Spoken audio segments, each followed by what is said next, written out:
عن أمير المؤمنين أبي حفص عمر بن الخطاب رضي الله عنه قال: سمعت رسول الله صلى الله عليه وسلم يقول: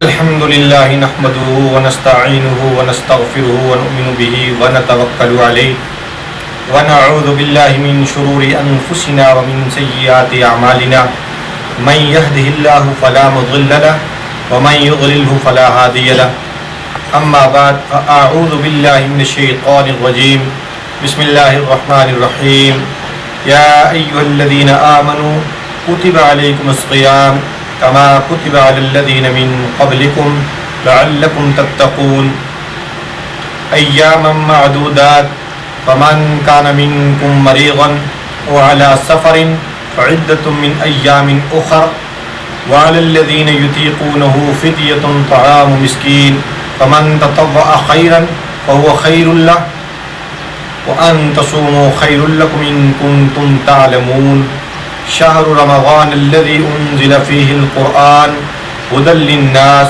وبينات من الهدى والفرقان فمن شهد منكم الشهر فليصم ومن كان مريضا أو على سفر فعدة من أيام أخر يريد الله بكم اليسر ولا يريد بكم العسر ولتكملوا العدة ولتكبروا الله على ما هداكم ولعلكم تشكرون وإذا سألك عبادي أني فإني قريب أجيب دعوة الداعي إذا دعاني فليستجيبوا لي وليؤمنوا بي لعلهم يرشدون صدق اللہ العظیم۔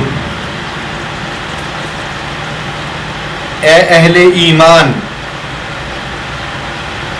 تم پر روزے فرض کر دیے گئے ہیں جس طرح تم سے پہلے لوگوں پر روزے فرض کر دیے گئے تھے تاکہ تم پرہیزگار بن جاؤ۔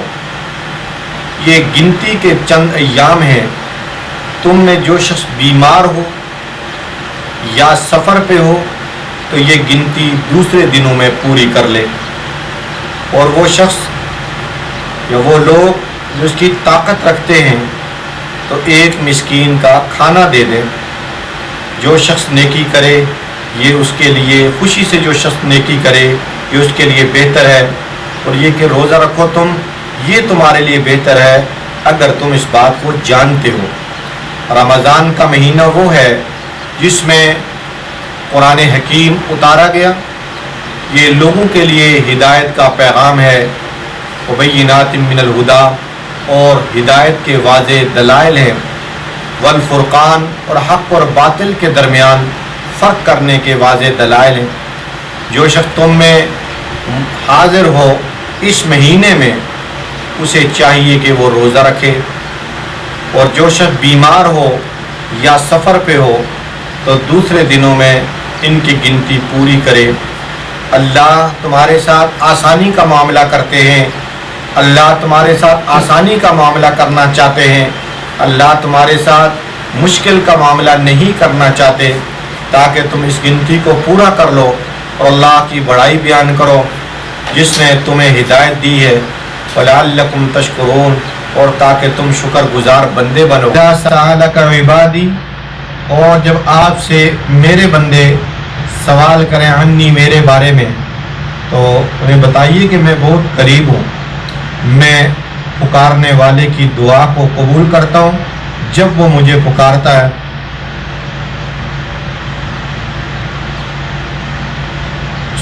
سورۃ البقرہ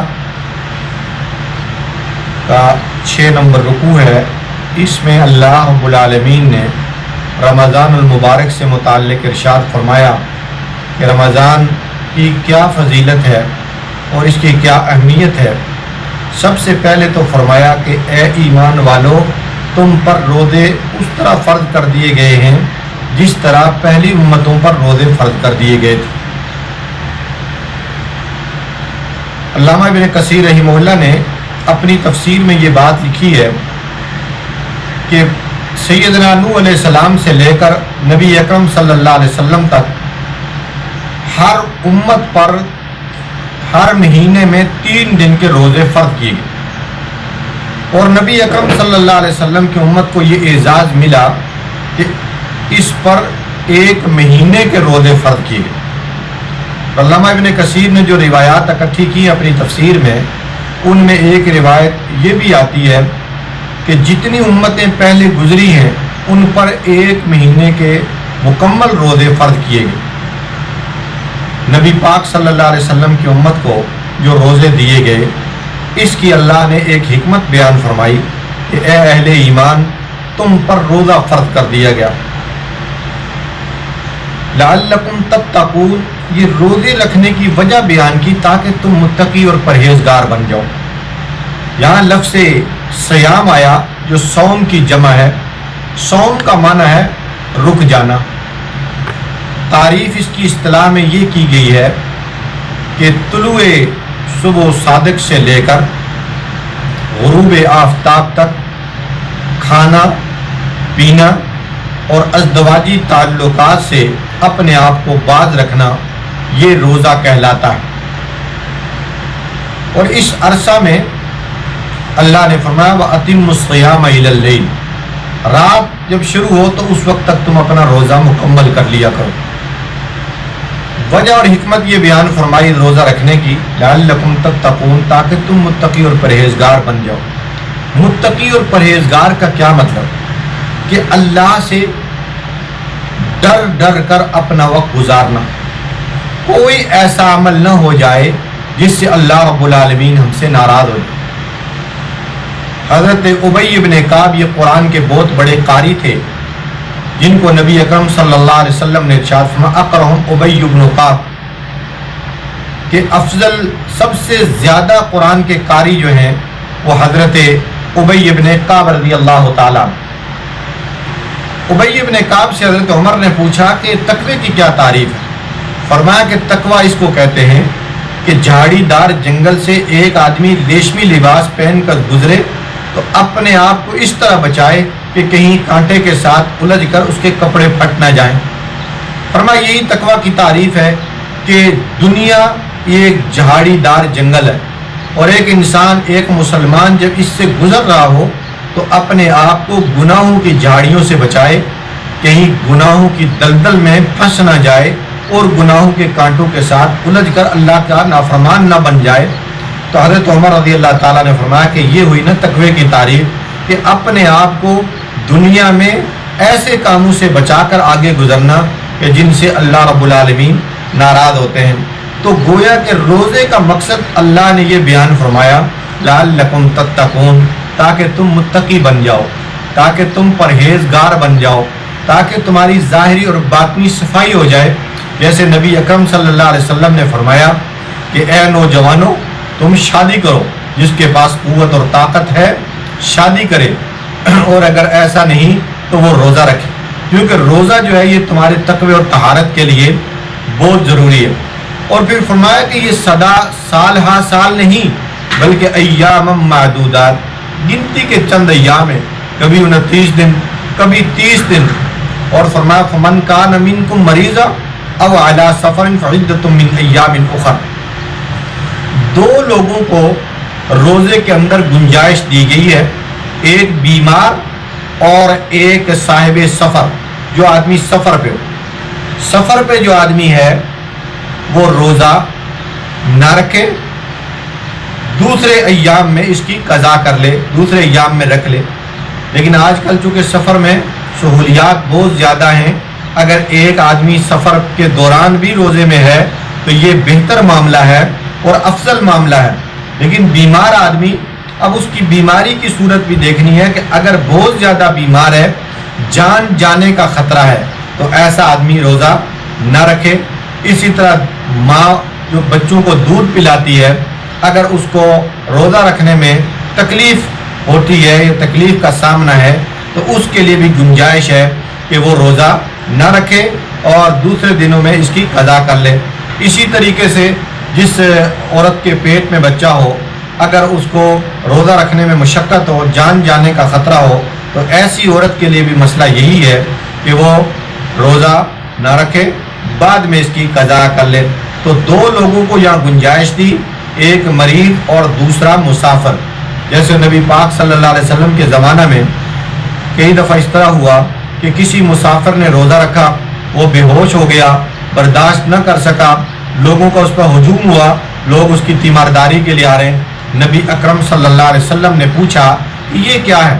تو انہیں بتایا گیا یا رسول اللہ اس بندے نے تو روزہ رکھا ہوا ہے۔ آپ صلی اللہ علیہ وسلم نے فرمایا یہ کون سے روزے کی ترتیب ہے کہ ایک آدمی کی جان جا رہی ہے اور پھر وہ روزے پہ اڑا ہوا ہے؟ جب اللہ نے گنجائش دی ہے بیمار یا مسافر تو اس کو دوسرے دنوں میں اس کی گنتی پوری کرنا چاہیے۔ وعلی الذین یطیقونہ فدیہ طعام مسکین، اس میں ایک گنجائش اللہ نے دی جو جس کے بارے میں مفسرین لکھتے ہیں کہ یہ شروع میں تھا، ابتدائی اسلام میں ایک آدمی کو کوئی روزہ رکھ لیتا کوئی نہ رکھتا، کوئی رکھ لیتا کوئی نہ رکھتا، اور جو لوگ روزہ نہ رکھتے وہ ایک مسکین کو کھانا کھلا دیتے تھے۔ لیکن بعد میں اللہ نے جو فرمایا فمن تطوع خیرا فهو خیر اللہ، اور اسی طرح آگے فرمایا فمن شہد منکم الشہر فلیصم، جو آدمی اس مہینے کو پالے اس کو چاہیے کہ وہ روزہ رکھے۔ تو اس آیت کے آنے سے یہ حکم عام روزے دار کے لیے ختم ہو گیا۔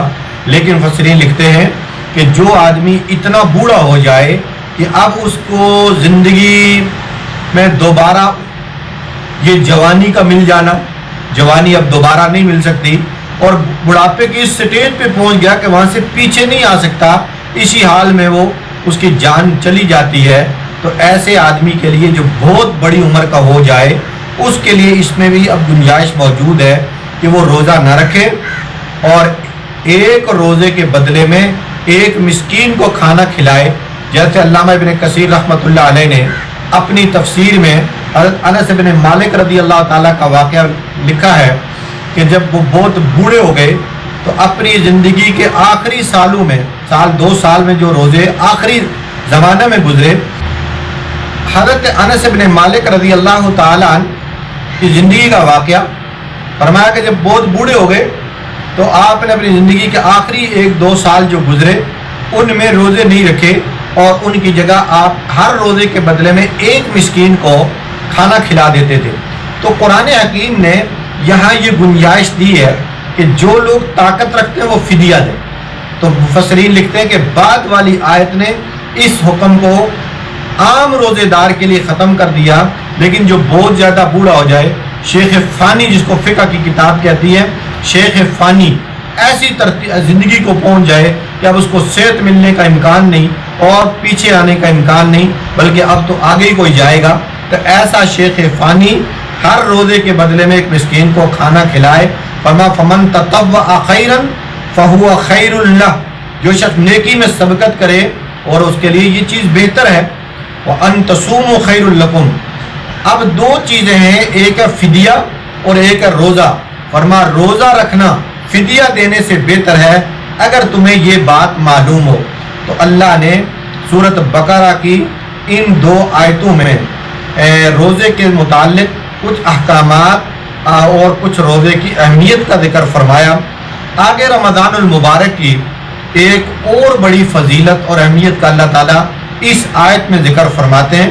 فرمایا شہر رمضان الذی انزل فیہ القرآن، کہ رمضان کا مہینہ ایسا ہے جس میں اللہ تعالیٰ نے قرآن نازل فرمایا۔ اب یہاں تو قرآن نے صرف رمضان کے مہینے کو قرآن کے ساتھ جوڑا، حالانکہ حدیث کی کتابوں میں اور سیر و تاریخ کی کتابوں میں یہ بات موجود ہے کہ اللہ نے جتنی بھی کتابیں نازل فرمائیں، تورات بھی رمضان میں اتری، انجیل بھی رمضان میں اتری، اور زبور بھی رمضان میں اتری، اور جتنے صحیفے موسیٰ علیہ السلام پہ آئے وہ بھی رمضان میں اترے، اور جتنے ابراہیم علیہ السلام پہ صحیفے آئے وہ بھی رمضان میں اترے۔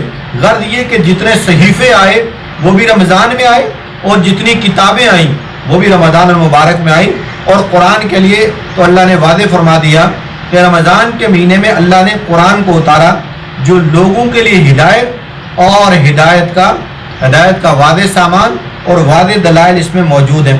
تو مفسرین کرام یہاں ایک بات یہ لکھتے ہیں کہ رمضان میں نزول کا یہ مطلب بالکل نہیں کہ مکمل قرآن پورے رمضان میں نازل ہوا، بلکہ اس کا مطلب یہ ہے کہ رمضان کی جو شب قدر ہے اس شب قدر میں قرآن لوح محفوظ سے آسمان دنیا پر اتارا گیا اور وہاں سے بیت العزت میں رکھ دیا گیا۔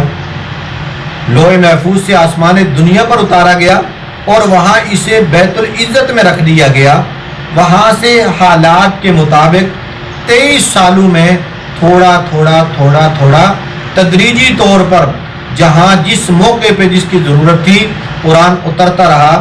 کبھی مکہ میں اترا، کبھی مدینہ میں اترا، کبھی طائف میں اترا، کبھی حنین میں اترا، کبھی تبوک میں اترا، کبھی یرموک میں اترا۔ غرض یہ کہ مکہ اور مدینہ یہ دو بڑے شہر، ان کے مضافات میں قرآن اترا اور ان دو بڑے شہروں میں قرآن اترا۔ اور کبھی ام المومنین حضرت عائشہ صدیقہ رضی اللہ کے حجرے میں قرآن آیا اور کبھی حضرت عائشہ صدیقہ رضی اللہ کے بستر پہ قرآن آیا۔ تو اس لیے یہ جو فرمایا کہ قرآن رمضان میں اتارا گیا، اس کا مطلب مفسرین نے یہ واضح کر دیا کہ رمضان کی ایک رات میں اللہ تعالیٰ نے لوح محفوظ سے آسمان دنیا پہ اتارا، وہاں سے بیت العزت میں رکھ دیا گیا اور 23 سالوں میں آہستہ آہستہ قرآن رحمت للعالمین صلی اللہ علیہ وسلم کے قلب اطہر پہ نازل ہوا۔ تو اس لیے یہ کہنا کہ قرآن رمضان میں یا لیلۃ القدر میں یا لیلہ مبارکہ میں اترا، یہ سب ٹھیک ہے، درست ہے، کیونکہ لوح محفوظ سے تو رمضان میں ہی اترا اور لیلۃ القدر اور لیلۃ المبارکہ یہ ایک ہی رات کو قرآن پاک نے بتایا، یعنی قدر کی رات جو رمضان میں ہی آتی ہے۔ تو بعض حضرات اس کا یہ مفہوم ذکر کرتے ہیں کہ رمضان میں نزول قرآن کا آغاز ہوا اور پہلی وحی جو غار ہرا میں آئی وہ رمضان میں آئی۔ تو اس اعتبار سے قرآن حکیم جو ہے رمضان المبارک کا اور قرآن کا آپس میں گہرا اور بامی تعلق معلوم ہوا۔ اسی لیے تو نبی اکرم صلی اللہ علیہ وسلم رمضان المبارک میں کثرت سے قرآن پڑھتے تھے۔ جبریل علیہ السلام آتے تو رسول اللہ اور جبریل قرآن میں قرآن کا دور کرتے، جبریل حضور کو سناتے اور حضور جبریل علیہ السلام کو سناتے۔ اور جس سال نبی اکرم صلی اللہ علیہ وسلم دنیا سے رحلت فرما ہوئے، اس سال جبریل علیہ السلام نے نبی اکرم صلی اللہ علیہ وسلم کے ساتھ 2 مرتبہ قرآن حکیم کا دور کیا۔ تو اس آیت مبارکہ سے یہ معلوم ہوا کہ رمضان کا قرآن کے ساتھ کیا تعلق ہے اور قرآن کا رمضان کے ساتھ کیا تعلق ہے۔ اس کو اللہ نے فرمایا ھدی للناس، یہ قرآن جو رمضان میں آیا یہ لوگوں کے لیے ہدایت کا سامان ہے۔ اور فرمایا والفرقان، یہ حق اور باطل دونوں کے درمیان فرق کرنے والی کتاب ہے۔ فرمایا فمن شہید منکم الشہر فلیصم، جو آدمی رمضان کا مہینہ پالے اسے چاہیے کہ وہ اس میں روزہ رکھ لے۔ رمضان کا مہینہ جس کو ملے اس میں روزہ رکھے، اور جو آدمی بیمار ہو یا مسافر ہو، یا دوبارہ قرآن نے ذکر کیا کہ بھائی دوسرے ایام میں رکھ لے۔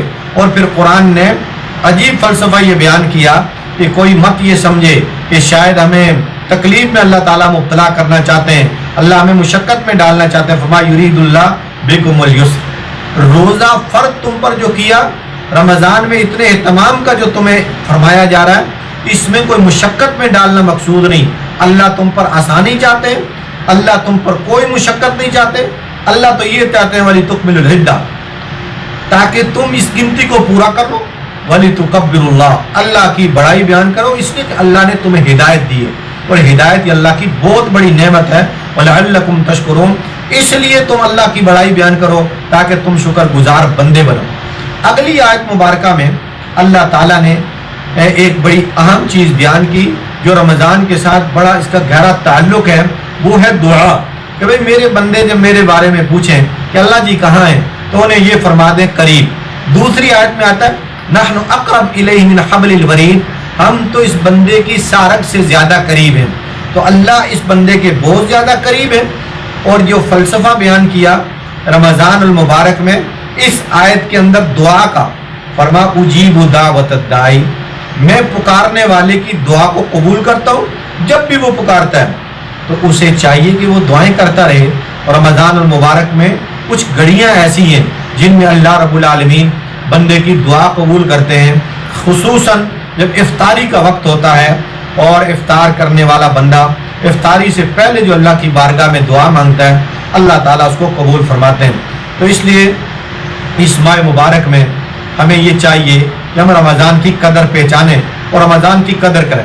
پیر پیران شیخ عبد القادر جیلانی محبوب سبحانی رحمۃ اللہ علیہ نے رمضان کے جو حروف ہیں ان کے بارے میں عجیب حکمت بیان فرمائی اپنی کتاب میں.